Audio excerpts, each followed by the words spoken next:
So happy Tuesday, everybody. As you know, I'm Kim Bruce. I'm an athletic therapist. And this week we are going to talk about injury prevention. So the nice thing about the injury prevention talk being midway is that some of the ideals we've already talked about and kind of what we've done every week in a nutshell has slowly developed what an injury prevention platform would look like. So I always divide injury prevention into two things you can control and things you can't control. So everything we've spoken about so far are things you can control. Things like hydration, nutrition, energy levels, sleep, supplements, right? If you're lacking anything, so any type of vitamin, all those things are things that you guys as athletes can control, and something that I try to control, like I've said in the past, things I try to control with my athletes. So when we're trying to prevent an injury, it's somewhat of a innate or a subconscious kind of thing. And it's something that as a trainer or a therapist for a team, we're doing for you. So you guys aren't super conscious that this is happening. You just kind of take for granted as an athlete that it's happening, right? And those are the things that we control. So things like when I talked to you last week about, with my Sudbury Wolves team, where in the bathroom, I actually have a chart and I have them go to the washroom and they basically let us know the color of their urine at the time. Well, that's something we can control and we can correct. I talk to all my athletes about sleep. And if it comes, to something's going on, something's stressing them out, something's bothering them, if there's more than a few nights where there's restless sleep or no sleep at all, we try to correct that right away. So when it comes down to injury prevention, what we're trying to do is prevent the injury from working outside a set of boundaries or limitations. And those limitations in full are basically your fitness, right? So what you've created as patterns, pathways, and basically levels of fitness. So things like increasing flexibility. So if you look at Coach Kyle's program, without even knowing it again, he's created a platform for you guys that kind of all tie into injury prevention. So what Crystal and Dr. Cam are doing, they're creating proper movement patterns, and they are actually creating an increase in flexibility and core strength. Well, those all tie into your foundation of injury prevention. If you look at what Coach Alana is doing for you guys with your strength and conditioning, well, increasing strength, especially along certain neural pathways that mimic what you need for basketball, taking a basketball player and doing strength training for a swimmer, well, probably not going to simulate the sport enough to prevent an injury. But the way she's produced this program, it all ties into your skills, drills, and movements as a basketball player. So again, that strength program that she's put together is preventing injuries. And then if you look at the practices that Coach Kyle is doing and how he's creating something called muscle memory. And he's creating something that, again, we take for granted because you just know how to dribble the ball, you know how to switch hands, you know how to go for a layup. Well, those things take time. And by creating muscle memory, you're actually, again, preventing injuries.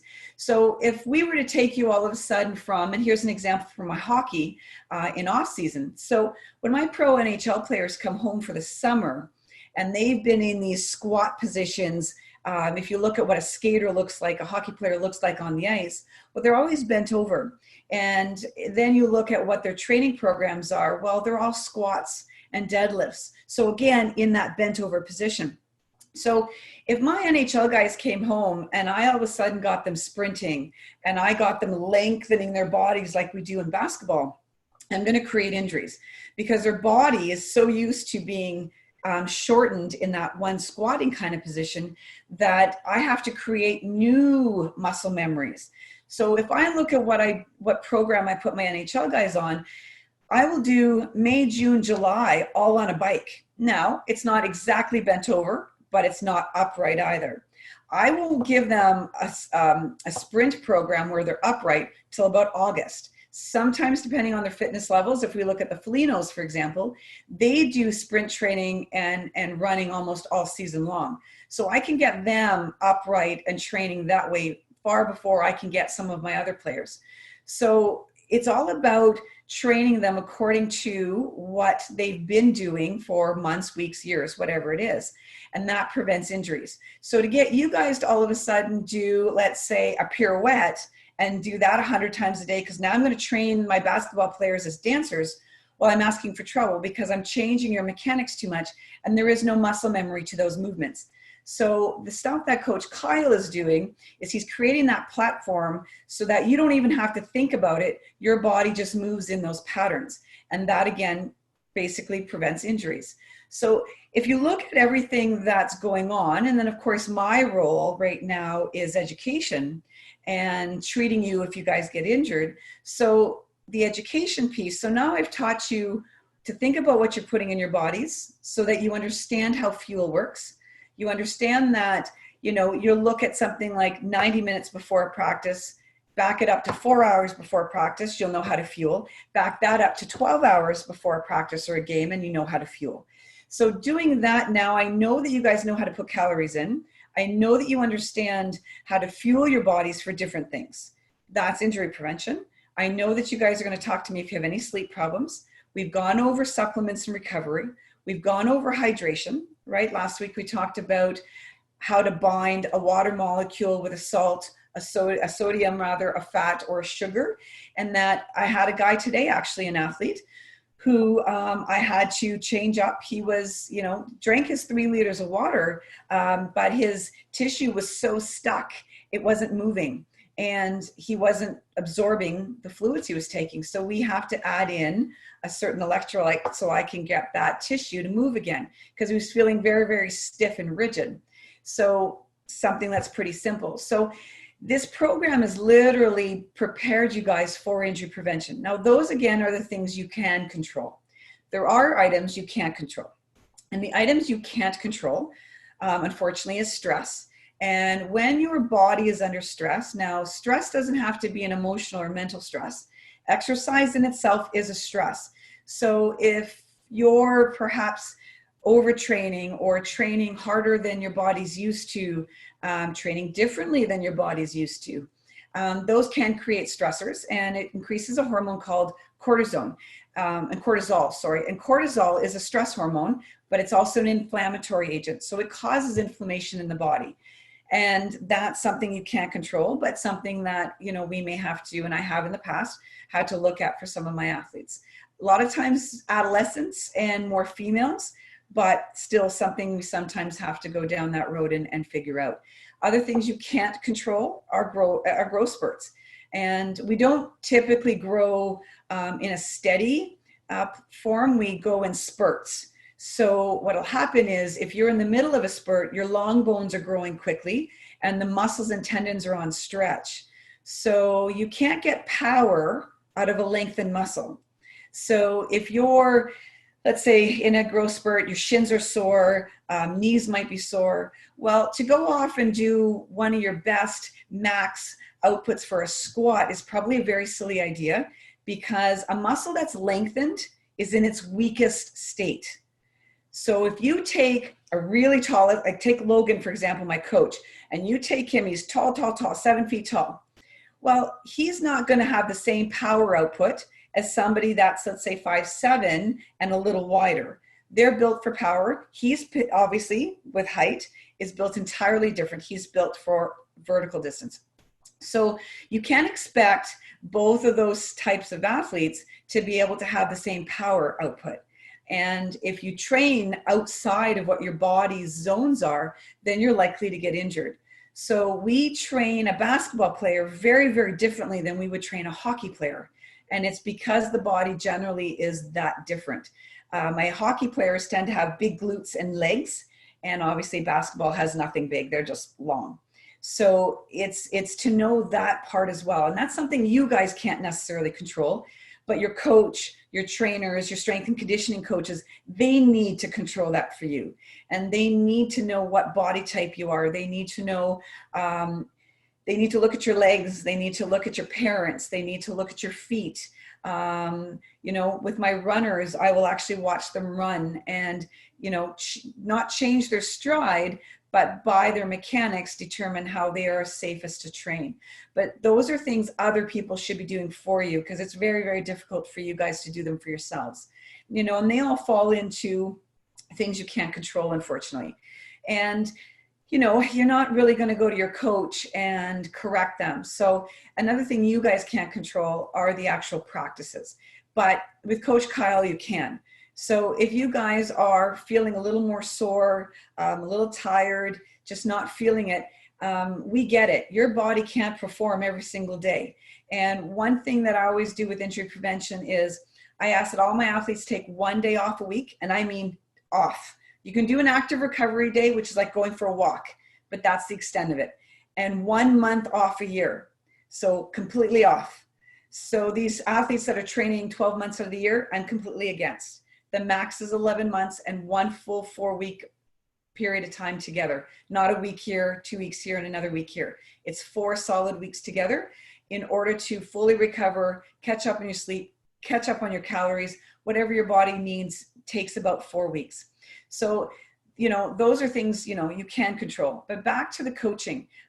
In some of the higher levels, you would go to your captain, and your captain then speaks to your coach. So I have an issue right now with one of my teams, and 2 of the athletes came to speak with me.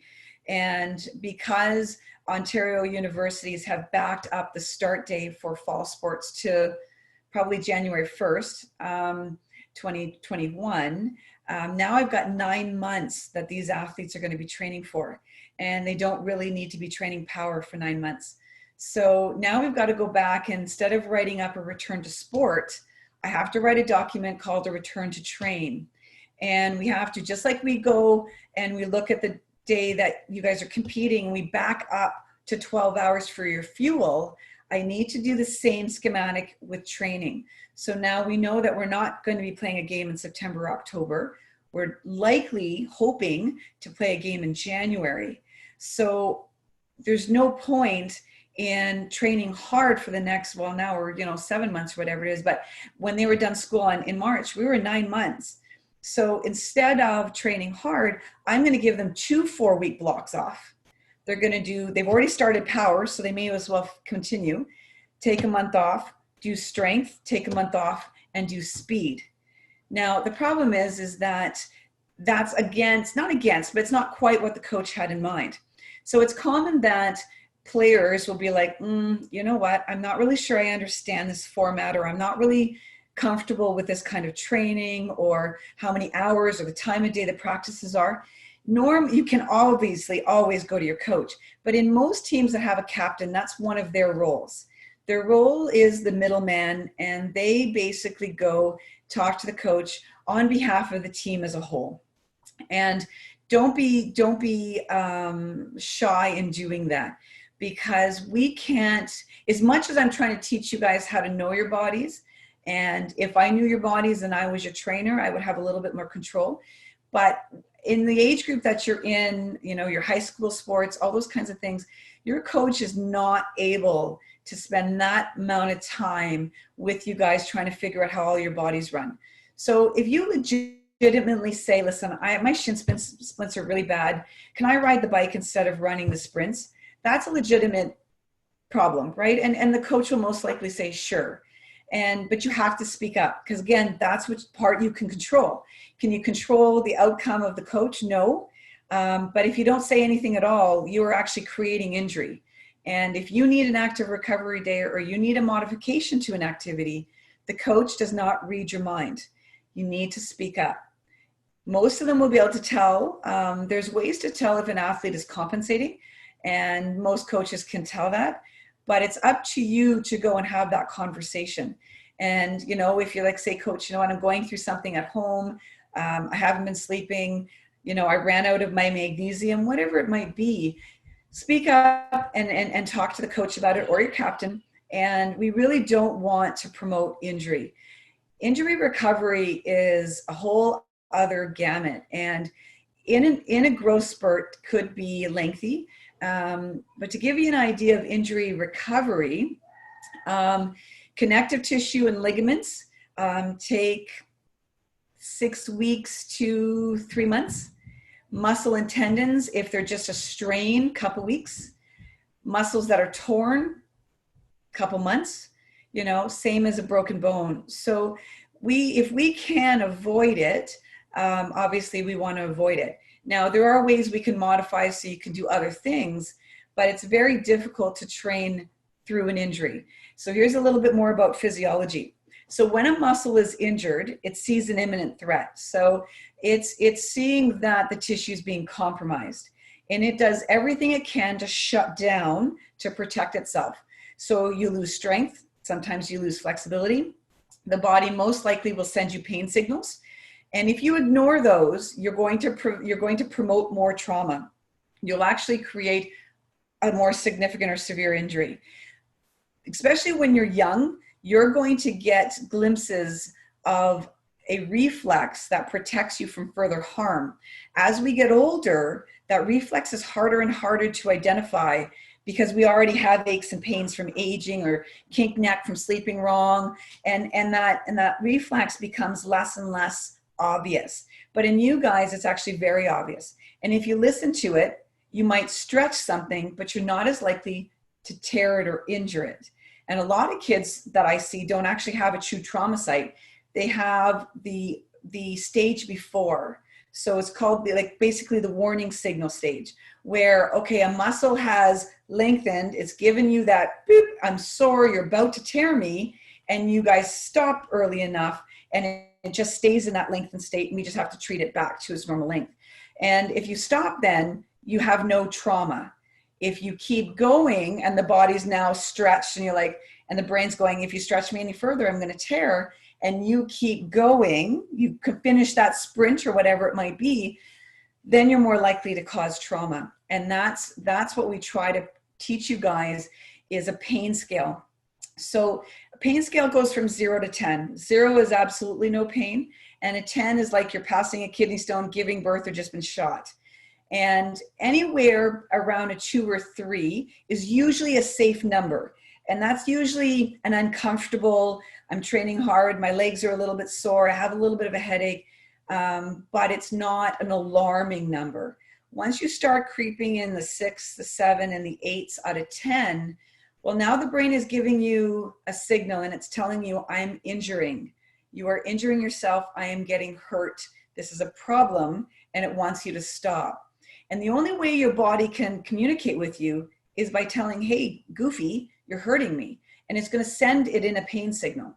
And if you ignore it, then you are going to injure it because you get one shot. It's not going to keep giving you these alarm signals. It's going to give you one, you listen or you don't listen.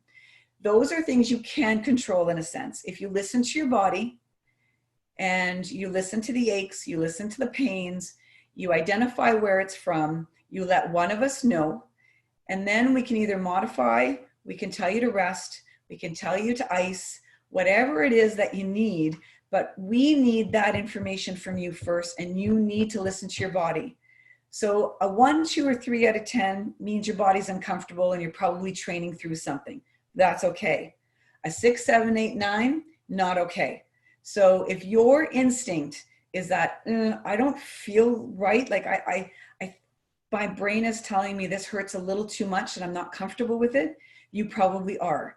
And you need to listen to yourself, because that's the only feedback we have in terms of your coaching staff, your training staff, your therapists, is we have to give you that kind of accountability that I'm going to trust you to stop when your body tells you to stop. And if we can prevent these injuries, then you don't have these big gaps in training. You don't have rehab. You don't have me, right, Vanessa? And if you can stay away from me, even better. And it allows you to, the more you know your body and you know your boundaries, you know, like for example, put me with Crystal in a yoga class and I'm probably coming out injured because I can barely touch my knees. Something I need to work at? Yes, but I know my boundaries.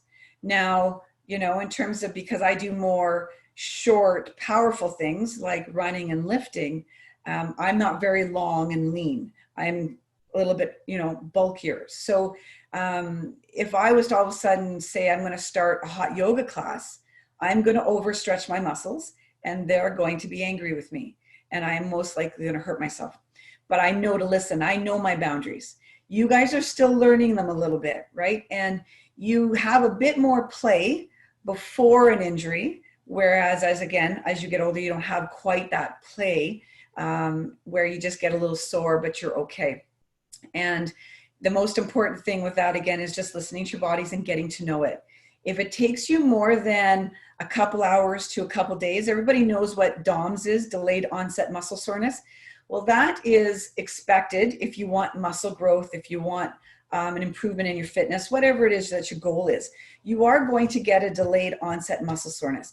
But again, it should fall in that 2 to 3, and it should be an ache. It should be a little soreness. I'm a little stiff walking up the stairs. My legs are sore.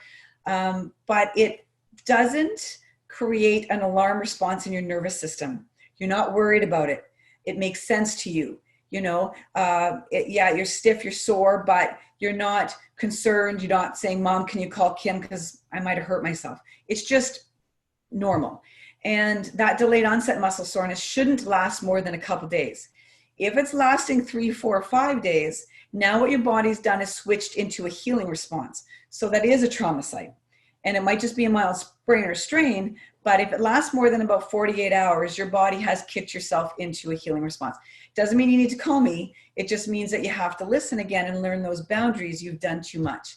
And a lot of people do that on leg day. And they do a little too much, a little too heavy, a little too much power, and they end up sore for 3 or 4 days. And the body will actually, in fact, lay down scar tissue and go through that healing. And sometimes people can't do legs once every week. I've had friends of mine in the gym that try it a couple times a year, but they end up sore for so long that they just skip legs altogether. And that's a problem, right? So it's more about learning those boundaries, understanding where your weaknesses are. And I don't mean strength weaknesses. I mean, how flexible are you? How strong are you? How fit are you? You know, and how agile are you? All those things, if you know where you sit and you try to increase those principles maybe 10% a week, you should stay in a safe zone. But if you start to say, okay, I only run a kilometer, but tomorrow I'm going to run 10. Well, you're going to be sore. You may not be injured, but you're going to be sore. And that increase is just, it's not a variable you can control because you don't know how sore and how injured you're going to be. So learning your boundaries, knowing what those 5 things are, knowing how you fall into each category. You can be pushed by a teammate or a friend, but understand that that boundary ends. If you go over it, around it, underneath it, you have a potential and you've increased your chance of injury. You can work harder within those boundaries, but you never want to go past them because that's when you get injured. Now, as you grow and get stronger and more agile and quicker and more power, you can push those boundaries out and out and out and out. But you have to do it with improvement. You can't just go from 1 kilometer run to a 10-kilometer run and expect that it's going to fall in your favor. Your potential of injury is quite great. So just to sum up, variables you can control, obviously, are your food, so your energy, your hydration, your fluid intake, how you take it, when you take it, your sleep hygiene, your mood, supplements, vitamins, all those things you can control. Your team, your coaches are controlling your strength, your flexibility, your core, your skill development, your muscle memory, and your education. Those are our jobs, right? And then the stuff you can't control, obviously your growth, some natural hormone changes, the time of the month, you know, the increase in testosterone or not, estrogen changes, headaches, things that are genetic. Those are things you can't change. And those are the things you need to talk to us about. And of course, that hierarchy of information and communication. So your concerns, if you've got a captain, goes to your captain, then the captain goes to the coach. If you want it confidential or don't have a captain, you need to go and speak directly to your coach. If you have a trainer, you can go and speak to them. And that's basically how we would keep you safe and teach you how to prevent further injury. Now, each sport, just before I go, each sport has a different risk. So basketball and each sport on top of the risk have a few more common injuries. So Obviously, basketball doesn't have the same risk factors as football does. And basketball won't have the same type of injuries as football does. So those are the other things too. So basketball is mostly posterior tibialis tendonitis. We have obviously rolled ankles. We have things like patellofemoral pain syndrome in the knee, chondromalacia in the knee. We have more growing issues. We get from falling and landing on the court. We can get things like hip pointers, bruised bones, elbows, shoulders, and that's more landing, so bone bruises. If you're really good and you're dunking, we've seen trauma to the palm of the hand from hitting the rims, the odd concussion from elbows, right? And from landing on the court. So those are some of the more common injuries in basketball. And other than that, anything else would be more of a fluke.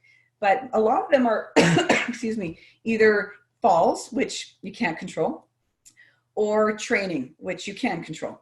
So there are two kind of sets of injuries in basketball. And as you guys train and get back onto the courts, when that's allowed, they'll become more visible to you again when you get back to play. You won't notice these as much. You'll notice shin splints, tibialis posterior tendinitises, and your growing, your knees, your feet maybe, you know, those things you'll notice now because it won't matter. It's just the nature of the sport and your bodies.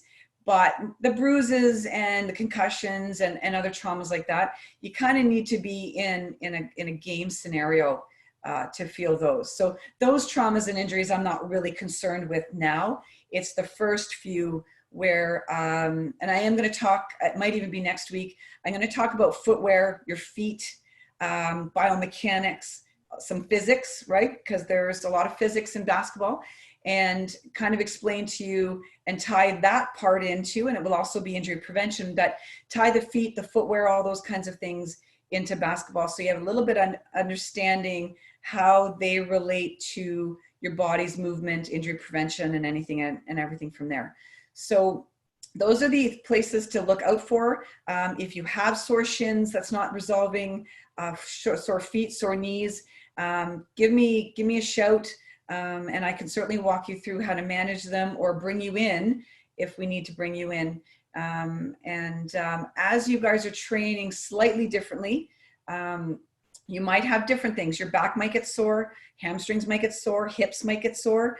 And if you have any questions about those, reach out to me and I'll help you with those as well. Most times it's just going to be a knot, a tight muscle, a muscle you're working differently. Might not necessarily be an injury, but could just be a fact of training. So, but reach out to me. I'd be happy to let you know what it is and treat you obviously if you need it. And if anybody has any questions, let me know. Other than that, that's pretty much injury prevention in a nutshell. Any questions?